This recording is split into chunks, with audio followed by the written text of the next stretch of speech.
네, 국민의힘은 추석 전에 새로운 비대위를 구성하기 위한 당원 개정 작업에 가속 페달을 밟고 있습니다.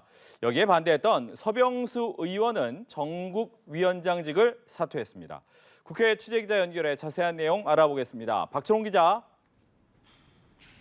네, 국민의힘 어제 의원총회에선 권성동 원내대표가 물러나야 한다는 목소리가 이어졌지만 결국 결론은 권 원내대표가 비대위원장 직무대행을 맡아 추석 전까지 새 비대위를 꾸린다는 거였습니다. 권 원내대표는 사퇴를 일단 수습한 뒤에 거취를 결정하겠다는 입장을 밝혔는데요. 이후 당원 개정 등 후속 작업에 속도를 내고 있습니다. 당원을 개정하려면 전국이 소집 권한을 가진 서병수 의장의 반대를 넘어서야 해서 이게 변수로 꼽혔지만 조금 전 서 의장은 기자회견을 열어 사퇴 의사를 밝혔습니다. 서 의장은 소신을 지키면서도 당에 불편을 주거나 당 지도부가 가는 방향에 걸림돌이 되지 않을 수 있는 방향이 있을까 고심한 끝에 직을 내려놓는 게 타당하다는 결론을 내렸다고 밝혔습니다.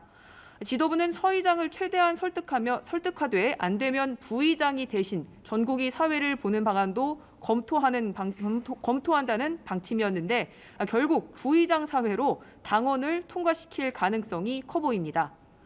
이와 그럼에도 불구하고 내홍이 이어지고 있습니다. 이 당권 주자로 꼽히는 안철수 의원은 비대위를 또 꾸리면 법원에 당의 운명을 맡겨야 한다면서 새로운 원내대표를 뽑아 최고위원회 체제로 돌아가야 한다고 주장했습니다.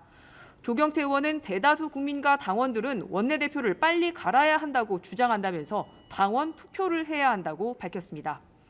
이준석 대표는 SNS에 글을 올려 저들이 넘지 못하는 분노한 당심에 성을 쌓겠다면서 당원 가입을 독려했습니다.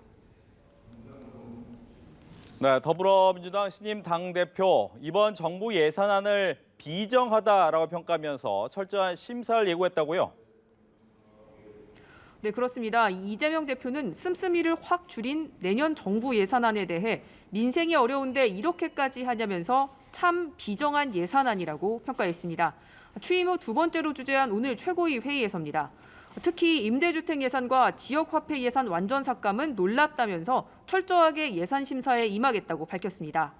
이 대표는 오늘 오전 국민의힘 권성동 원내대표와 만나선 대선 기간 양당의 공통 공약을 추진하는 기구를 만들기로 뜻을 모았습니다.